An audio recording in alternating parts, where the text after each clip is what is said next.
اعوذ باللہ من الشیطان الرجیم بسم اللہ الرحمن الرحیم۔ شروع اللہ کے نام سے جو بڑا مہربان نہایت رحم فرمانے والا ہے۔ السلام علیکم dear readers, welcome to my YouTube channel. I am Sehar Ali Qureshi. امید ہے آپ سب خیریت سے ہوں گے۔ ایک بار پھر سے حاضر ہوئی ہوں میں آتش عالم کی قسط نمبر 33 کے ساتھ۔ آج آپ سب کی وجہ سے مجھے ایک دن میں دو ایپیسوڈز کو ریکارڈ کرنا پڑ رہا ہے، تو چلیں بڑھتے ہیں قسط کی جانب۔ بسم اللہ الرحمن الرحیم۔ آتش عالم از قلم سحر علی قریشی، قسط نمبر 33۔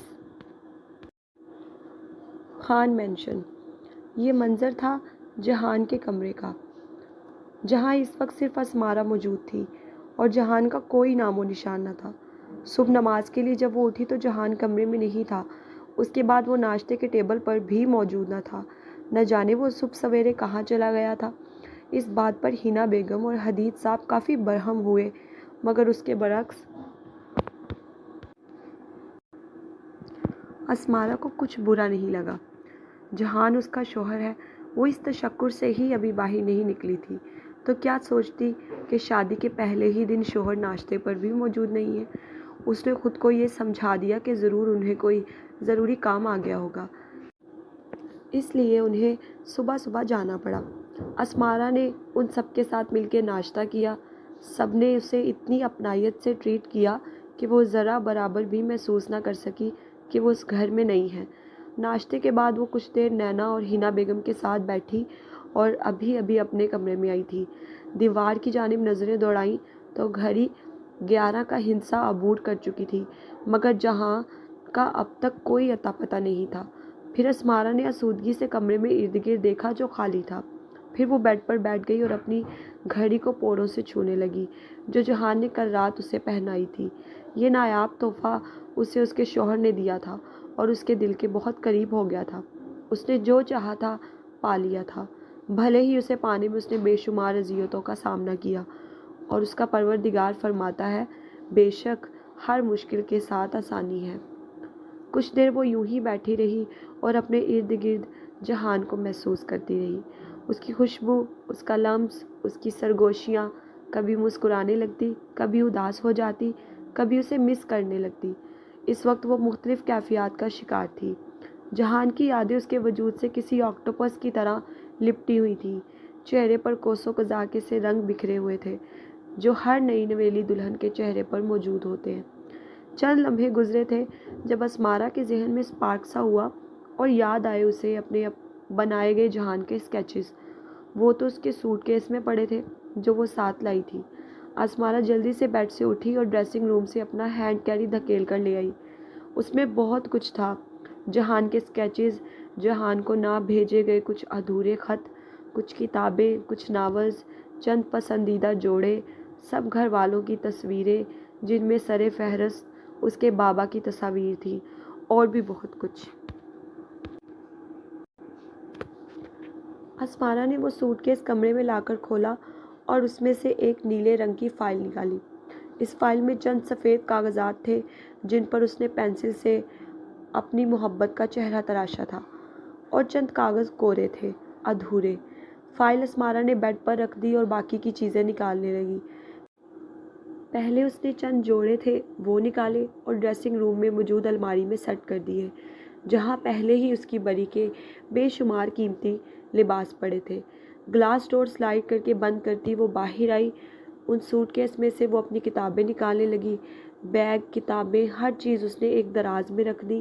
تصویر کے کچھ البمز اس نے ڈریسنگ ٹیبل کے دراز میں رکھ دیے اور ایک چھوٹا سا فریم اس نے پکڑا۔ اس فریم میں اس کے بابا اور ماما کی تصویر تھی اور گود میں انہوں نے چھوٹی سی سال بھر کی اسمارہ کو اٹھا رکھا ہے۔ آنکھیں پل میں نم ہوئی تھیں۔ اسمارہ نے اپنے ان چہروں پر پور پھیرے اور اس تصویر کو بیڈ کے بائیں طرف موجود چھوٹے سے میز پر سجا دیا۔ پھر خالی سوٹ کیس کو وہ واپس ڈریسنگ روم میں رکھ آئی۔ اتنے سے کام سے وہ ہانپ گئی تھی۔ گہرے سانس لیتے اس نے پیشانی پر آیا پسینہ ہاتھ کی پشت سے پونچھا۔ دوسری طرف کوئی تھا جو اس کی تمام تر حرکات بڑی ہی دلچسپی سے ملاحظہ فرما رہا تھا۔ سیاہ آنکھیں مسکرا رہی تھیں۔ اب اس کے ہاتھ میں انہیلر اور چند دوائیاں تھیں۔ وہ دوائیاں بھی اس نے بیڈ کے سائڈ دراز میں رکھ دیں۔ وہ اتنی مہو تھی کہ دہلیز میں کھڑے اپنے شوہر کو نہ دیکھ سکی۔ تمام کام مکمل کر کے بیڈ پر موجود اس نے وہ فائل اٹھائی تو اچانک چند اسکیچز نیچے گر گئے۔ بسم اللہ بے اختیار اسمارا کے منہ سے نکلا۔ وہ دل تھام کر نیچے جھکی اور اس کے ساتھ ہی دہلیز پر موجود سینے پر ہاتھ باندھ کے کھڑے جہان نے ایک مسکراہٹ کے ساتھ قدم اندر بڑھائے۔ جہان کو صبح فجر سے کچھ دیر پہلے خبر موصول ہوئی تھی کہ کل رات کو وہ آدمی پکڑا گیا جو ہاتھ کو زہر دینے گیا تھا اور اس وقت وہ ہاد عالم کی حراست میں تھا۔ جہان آگ بگولا ہوا اور اسے فوراً جانا پڑا۔ تب کا گیا وہ اب لوٹا تھا۔ نیچے والدہ سے ڈانٹ کھانے کے بعد وہ اب اوپر آیا تھا اسمارا کے پاس۔ اندر داخل ہونے لگا تو وہ اس کی خطوط کی شہزادی کچھ کام کرنے میں مصروف تھی۔ جہان وہیں دہلیز پر رک گیا اور سینے پر ہاتھ باندھ کر اسے دیکھنے لگا۔ سرخ شفون کا ہلکا کامدار سوٹ پہنے، چہرے پر ہلکا ہلکا میک اپ کیے وہ بہت خوبصورت لگ رہی تھی۔ مہندی بھرے ہاتھوں میں سرخ چوڑیاں کھنکھنا رہی تھی۔ شہد رنگ لمبے گھنے بال کھلے تمام کمر کو ڈھانپے ہوئے تھے۔ کام کرنے کے دوران وہ تھک رہی تھی۔ اس کی نازکی اور معصومیت کو سیاہ محبت بھری نظروں سے دیکھتے جہان اندر داخل ہوا۔ نیچے گر کر بکھرے جہان کے اسکیچز کو وہ چنتی جب اسے اپنے ساتھ کوئی آ کر بیٹھتا اور پھر ان کاغذوں کو اٹھاتا محسوس ہوا۔ یہ مردانہ ہاتھ بلا شبہ اس کے شوہر جہان کے تھے۔ اسمارا نے جھٹکے سے سر اٹھا کر دیکھا۔ سفید قمیص شلوار میں ملبوس سامنے بیٹھے جہان کو دیکھا تو اسمارا کا سانس ہی اتھل پتھل ہو گیا۔ وہ یہ اسکیچز نہیں دیکھ سکتا تھا۔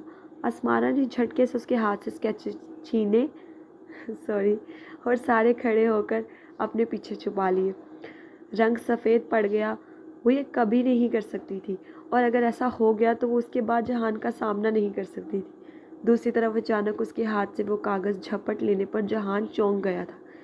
اس نے ناسمجھی سے اسمارا کو دیکھا جو فوراً کھڑی ہو کر انہیں اپنی پیٹھ پر چھپا رہی تھی۔ کچھ تو وہ دیکھ ہی چکا تھا، جو کوئی تصویریں معلوم ہو رہی تھی، مگر کس کی یہ ابھی وہ نہیں جانتا تھا، کیونکہ اس نے ابھی وہ مکمل نہیں دیکھی تھی۔ اگر دیکھ لیتا کہ وہ تصویریں اس کی ہیں تو شاید اسمارا کے ہاتھ چوم لیتا۔ جہان بھی کھڑا ہوا اور اسمارا کا دل حلق میں آ کے ڈھول کا سا بجنے لگا۔ آپ لڑکھڑاتی آواز میں وہ حلق تر کرتی گویا ہوئی۔ اس کا سفید پڑتا چہرہ اور کن پٹی سے نکلتا پسینہ دیکھ کر جہان کو تعجب ہوا۔ اسے لائبریری والا وہ پہلا منظر یاد آ گیا جب بالکل اسی طرح اس نے اس منظر کو عجیب دلی کیفیت سے دیکھا تھا، مگر آج وہ اس منظر کو محبت سے دیکھ رہا تھا۔ جی میں جہان نے مسکرا کر اپنے ہاتھ کی پشت اس کی کن پٹی پر پھیر کے اس نمی کو پونچھتے اسی کے انداز میں جواب دیا۔ جواباً وہ بری طرح بلش کر گئی۔ جہان کو خوشگوار حیرت ہوئی۔ وہ کیا ہر بات پر اسی طرح بلش کرتی تھی؟ مثلاً شرمندہ ہونے پر، ڈرنے پر، پیار کرنے پر، گھبرانے پر؟ کیا چھپا رہی ہو؟ جہان نے پوچھا۔ کچھ بھی نہیں۔ آپ کب آئے؟ کہاں گئے تھے آپ؟ اپنی خفت اور کاغذوں کو چھپانے کے لیے وہ بہت کچھ بول گئی جو وہ بولنا بھی نہیں چاہتی تھی۔ اس کے سراسیمگی سے پوچھے گئے بیویوں والے سوال پر جہان دوبارہ ہنسا تھا۔ اچھا لگا تھا اسے یہ سوال، بھلے ہی اس نے اپنی خفت چھپانے کے لیے پوچھا تھا۔ آئی ایم سو سوری، مجھے ضروری کام تھا تو جانا پڑا، جہان نے نرمی سے جواب دیا اور اس کے لہجے میں ہلکی شرمندگی کا عنصر شامل تھا۔ ناشتہ کر لیا تم نے؟ اسمارا نے زور و شور سے سر ہاں میں ہلایا اور پھر تیزی سے پلٹ کر وہاں سے جانے لگی، مگر بے سود، کیونکہ کلائی مقابل کی سخت گرفت میں آ گئی تھی اور وہ اس کے بڑھے ہوئے قدم وہیں اپنے دائرے میں روک گیا تھا۔ کہاں بھاگ رہی ہو بیگم؟ کلائی سے تھام کر قریب کرتے جہان نے شریر لہجے میں استفسار کیا۔ اس کے اتنے قریب آ جانے پر وہ جھیم گئی تھی، پلکیں کرنٹ کھا کر لرزی تھیں۔ لمحے کے ہزارویں حصے میں چہرہ حدت چھلکانے لگا تھا اور پتہ بھی نہ چلا کہ وہ چلاک کیسے اس کے دوسرے ہاتھ سے آسانی سے وہ اسکیچز نکال گیا ہے۔ دوسری طرف اسے خود میں الجھا کر جہان نے بڑی تراری سے وہ کاغذ اس کے ہاتھ سے لے لیے۔ پھر ایک شاطر سی مسکان پاس کرتے جہان نے اس کی کلائی چھوڑ دی اور 2 قدم پیچھے ہوا۔ اب وہ اسکیچز جہان کی سیاہ آنکھوں کے سامنے تھے اور ان کاغذوں پر تراشی گئی تصویروں کو دیکھتے ہی اس کی آنکھیں عالم حیرت میں پھیل گئیں۔ دوسری طرف جہان کا لمس چھوٹنے پر اسمارا کا فسوں ختم ہوا اور پھر اس نے جیسے ہی نظریں سامنے اٹھائیں تو دنگ رہ گئی۔ وہ اسکیچز اس شاطر انسان کے ہاتھ میں تھے۔ وہ سیاہ آنکھوں، پیشانی پر بل اور سنجیدہ चेहरा लिए उन्हें गौर गौर से देखने में महू था। असमारा की जान हवा हुई। प्रोफेसर, वो तेज़ी से बोली और आगे बढ़कर उससे वो स्केचेस लेने चाहे, मगर जहान इरादा भांपता पीछे हो गया। प्लीज़ वापस कर दे मुझे, प्लीज़ प्लीज़ प्लीज़। वो उसके आगे पीछे आती मिन्नतें करने लगी। जो घूम घूम कर असमारा को पुश्त पर करता, वो तमाम कागज़ों को बारी बारी देख रहा था। असमारा नाकाम होती पैर पटक के रह गई। जहान के चेहरे की संजीदगी ज़ाइल हुई थी और एक दिल फरेब मुस्कुराहट ने लबों का अहाता किया। उन तमाम कागज़ों पर जहान की स्याह पेंसिल से तस्वीरें तराशी गई थी। तमाम स्केचेस देखने के बाद जहान ने हैरत से असमारा की तरफ रुख किया और जहान का चेहरा देखते ही उसके रहे सहे और सान भी ख़ता हुए। मगर क्या फ़ायदा, तीर कमान से निकल चुका था। जहान के चेहरे पर खुशी, तमानियत, तशक्कुर और फ़ख्र क्या कुछ न था। वो शर्मिंदा होती फ़ौरन सर झुका गई। वाह नूर, वो ज़ेरे लब बेयकीनी से बड़बड़ाया। ग्रेट, एक और तारीफ़ अमेज़ जुमला। मैंने सुना था कि तुम आर्ट में बहुत महारत रखती हो, मगर इतनी ज़्यादा तसव्वुर भी नहीं किया था। उसने मुस्कुराकर असमारा को सराहा, जबकि वो हनोज उसी पोजीशन में स्टिल खड़ी रही, सर झुकाए। फिर जहान ने एक बाजू उसके गिर्द हाइल किया और करीब करते गंभीरता से पूछा, इतनी मोहब्बत है? असमारा ने पलके उठाकर उसे देखा। दिल ने तेज़ रफ्तार पकड़ी और वो सरगोशी नुमा सिर्फ बोल सकी, प्रोफेसर।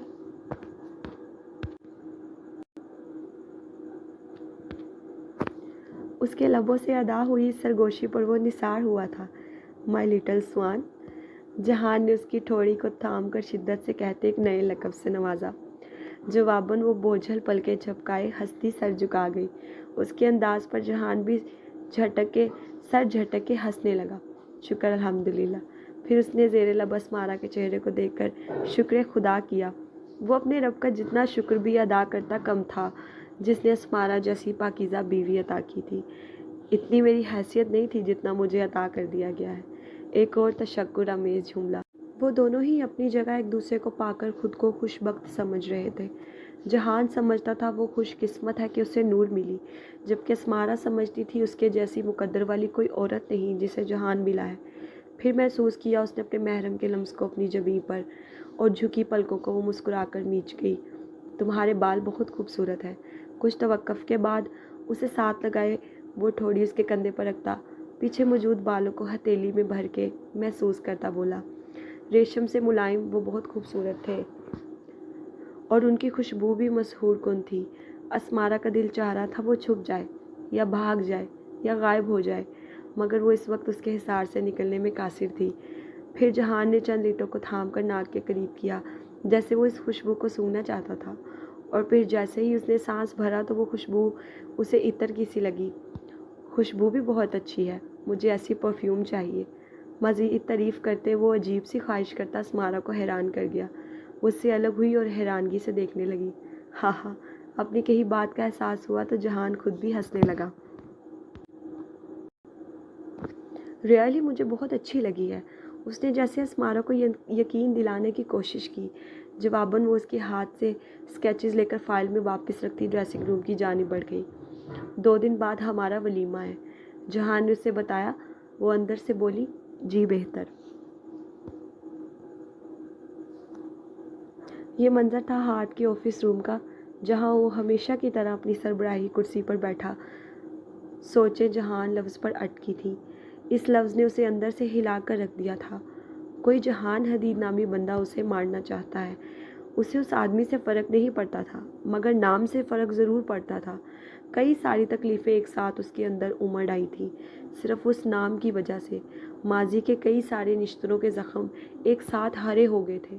ये सिर्फ नाम नहीं था, ये उसके भाई का वजूद था, जिसके सांचे में हाथ बिन राफ़े आलम की पूरी ज़िंदगी ढलकर स्याह हो गई थी। उसने अपने भाई जहान को खोया था, उसने अपने बेटे को खोया था। ये सिर्फ नाम न था, हाथ बिन राफ़े आलम की ज़िंदगी थी। उसने हाथ को झंझोड़ के रख दिया था। उसके दिल की दुनिया तहस नहस कर दी थी। वो भूल गया था कि उस पर जानलेवा हमला हुआ है। वो अभी मौत के मुंह से बाहर आया है। अगर कुछ याद बाकी रहा तो बस ये नाम, जहान। कहीं वो उसका भाई तो नहीं था, या कोई और? कौन था आखिर ये जहान हदीद? उसकी हाथ से क्या दुश्मनी थी? दूसरी तरफ वो उस दफ्तर में अकेला नहीं था, उसके साथ उसके सामने ही शहरोज और बिन्यामीन भी बैठे थे और उसके बोलने का इंतज़ार कर रहे थे, जो न जाने किन सोचों में महू था। पहली बार वो हाथ को इतना सोचते हुए खोया सा देख रहे थे, जबकि हाथ बिन राफी आलम वो शख्स था जो फैसले करने में कभी सोचने का रवादार न रहा। अगर वो इतना गुम था तो इसका मतलब मामला काफ़ी संगीन है। जिस्म पट्टियों में जकड़ा और वो काम कर रहा था। कोई मान सकता था कि कल इस आदमी को 4 गोलियां लगी हैं और आज वो काम कर रहा है। इस बात से सिर्फ यही मतलब निकलता था कि वो खुद को इंसान ही नहीं समझता और जैसे वो अपने आप को दर्द देना पसंद करता है। कुछ लम्हे वहाँ मुकम्मल सुकूत छाया रहा। हाथ सोच में गुम गैर मरई नुक्ते को घूरता रहा, जबकि बिन्यामीन और शहरोज उसे देखने में। जहान हदीद कौन है, पता लगवाओ। कुछ देर बाद हाथ की भारी पुरस्रार आवाज़ ने माहौल के सुकूत में अर्ताश पैदा किया। उसके जुमले पर वो दोनों उसे हैरानगी से देखने लगे।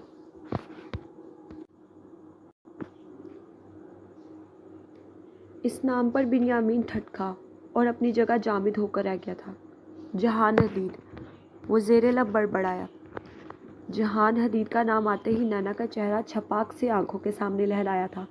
जहान हदीद, इस सब से क्या ताल्लुक़ है उसका?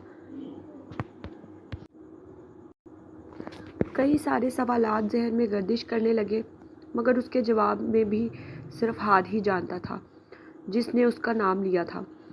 मुझे उसकी पूरी कुंडली चाहिए, आज ही। फिर हाथ ने फ़ौरन अगला हुक्म जारी किया। आज ही हो जाएगा हाथ, शहरोज ने फ़ौरन सर हिलाते कहा। महज हुनकार भरी उसने। वैसे जहान हदीद का इस सबसे क्या ताल्लुक़ है? शहरोज ने पूछा। ये सवाल बिन्यामीन भी पूछना चाहता था, मगर ये पूछने के लिए वो जुमले ना जोड़ सका। मुझ पर हमला करवाने वाला और कोई नहीं, जहान हदीद नामी शख्स है। हाथ के जवाब पर बिन्यामीन हैरतों में गोताजन होकर रह गया और झटके से कुर्सी से उठ खड़ा हुआ। क्या? उसके अचानक इस रद्द अमल पर शहरोज हैरानगी से गर्दन उठाए उसे देखने लगा, जबकि हाथ पुरसुकून सा बैठा खाली नज़रों से उसे देखता रहा। ये सब जहान हदीद ने करवाया है? बिन्यामीन ने तकलीफ से पूछा। हाथ खामोश रहा। बिन्यामीन के चेहरे पर बैक वक्त दर्द, गुस्सा, नफरत, क्या कुछ उभर आया था। अगले लम्हे उसने हाथ की मुट्ठी बनाकर मेज़ पर मारी और तेज से बोला, नहीं छोड़ूंगा, मैं आज ही पता करवाता हूँ उसके बारे। शहरोज ने बिन्यामीन के कंधे पर हाथ रखते कहा। चेहरे पर सख्त संजीदगी थी जहान के लिए, जैसे वो उसे मार देने का इरादा रखता हो। अपने दोनों शेरों को बिखरे देख हाथ मुतबस्सम हुआ। उसकी ज़रूरत नहीं है, मैं जानता हूँ उसे। बिन्यामीन ने शहरोज को देखकर जवाब दिया। शहरोज मज़ीद हैरान हुआ, जबकि अब की बार उसकी बात पर हाथ के चेहरे का तबस्सुम ख़त्म हुआ और लम्हे में चेहरा एहसास से आरी हुआ था।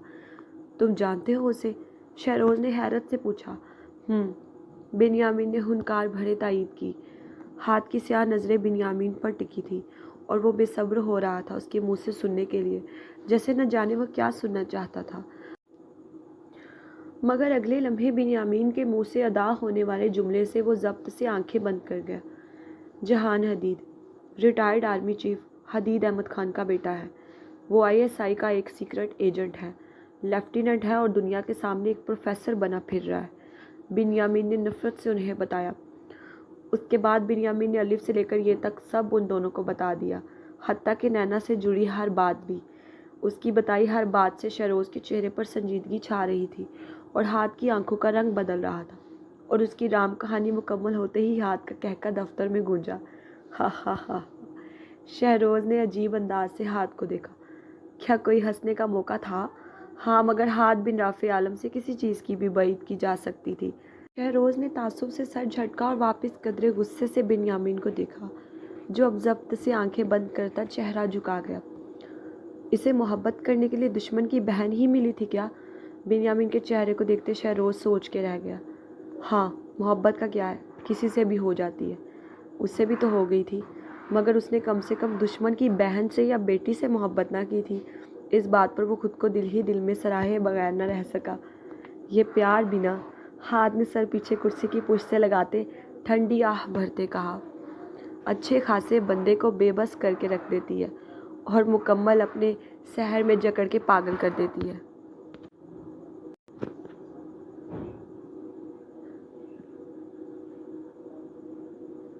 गंभीरता से जुमला मुकम्मल करते उसने गर्दन सीधी की और उन दोनों को देखा जो अब उसे ही देख रहे थे। जहाँ बिन्यामीन का चेहरा खाली था, वहीं शहरोज़ के चेहरे के तासुरात कुछ अजीब से थे, जैसे वो जी भर के बिन्यामीन की कुट लगाना चाहता हो। हाथ की सी आंखें मज़ीद मुतबस्सम हुई। हो सके तो कभी प्यार न करना, उसने उन दोनों को देखते मशवरा दिया। बात बचकाना सी थी। हा हा, मगर अगले लम्हे वो फिर कहका लगा गया। मगर क्या फ़ायदा, अब तो हम तीनों ही कर चुके हैं। फिर हाथ ने मज़ीद एक जुमला आंख बंद करते कहा, और इस बार शहरोज़ हंसे बगैर न रह सका। हम तीनों मतलब? हाथ की इस बात पर शहरोज़ ठटका था, मगर बिन्यामीन नहीं। फिर जब हाथ की बात का मफ़हूम समझ में आया तो उसे खुशी हुई कि इनडायरेक्टली वो शहर से मोहब्बत का इजहार कर रहा है। इस बच्चे की खुशियों के लिए दुआगो वो भी था। दूसरी तरफ बिन्यामीन हनोज संजीदा खड़ा रहा, जैसे उसके अंदर कोई जंग छिड़ गई थी। हाथ ने से आंखें उस पर गाड़ी। तुम अभी मुकम्मल उसे नहीं जानते बिन्यामीन, हाथ ने उससे कहा, तो वो सर उठा के उसे देखने लगा।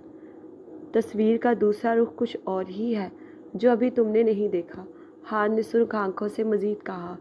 कुछ देर पहले वाला तबस्सुम और मुस्कुराहट अब ख़त्म हो चुकी थी, और इस वक्त वो ठोस हाथ बिन राफ़ी आलम के लहजे में बोल रहा था। उसने मुझे शहर का नाम लेकर डिस्ट्रैक्ट किया है। ये जुमला कहते हाथ की आंखें सुर्ख हुईं। इसका मतलब मामला पर्सनल है। तभी तो वो मेरे पर्सनल में घुसा है। अब हाथ ने जबड़े भेजे थे। मैं अपने तौर पर इस मसले को देखूंगा। फिर वो कुर्सी से उठा। शहरोज़, तुम उसका सारा बायोडाटा निकलवा कर मुझे शाम तक पहुंचाओ। आगे मैं देखूंगा कि क्या करना है। उसने शहरोज़ को हुक्म दिया। करना क्या है हाथ, उसे ख़त्म करे फ़ौरन, शहरोज़ ने नफ़रत से कहा। उसको ख़त्म करने की बात पर बिन्यामीन के चेहरे के रंग बदले थे और उसने बेचैनी से पहलू बदला था। छपाक से नैना आंखों के सामने आई थी। उसके भाई को मारकर नैना को जीते जी नहीं मार सकता था। मारने लफ्ज़ पर बिन्यामीन का बेचैन होकर पहलू बदलना हाथ से मख्फी नहीं रहा था। अपनी जगह वो खुद भी उसे मारने की बात पर अंदर कहीं से तड़पा था। उसने आप पर जानलेवा हमला करवाया है, उसे फ़ौरन ख़त्म करना ही ठीक है, शहरोज़ ने मज़ीद कहा। शहरोज़ के जुमलों से हाथ के कानों में अचानक ये जुमले गूंजने लगे। भाई मुझे बचाओ, भाई बचाओ मुझे। हाथ ने फ़ौरन चेहरे पर हाथ फेरा और ख़ुद को नॉर्मल किया। नहीं, उसने तर्श लहजे में शहरोज़ को टोका। मेरे अगले हुक्म का इंतज़ार करो। अभी तुम उसे कुछ नहीं करोगे। जितना कहा है अभी सिर्फ वही करो, ओके? मामले की संगीनी और हाथ की संजीदगी को मद्देनज़र रखते हुए वो सर हिलाता हुआ बाहर निकल गया। शहरोज़ के जाने के बाद हाथ बिन्यामीन की जानिब मुतवज्जा हुआ, जिसके चेहरे पर कुछ ना था। तकलीफ़, नफ़रत, दुख, परेशानी, किसी की मोहब्बत। हाथ ने मुस्कुराया। मोहब्बत का डंका तो अब वो भी था।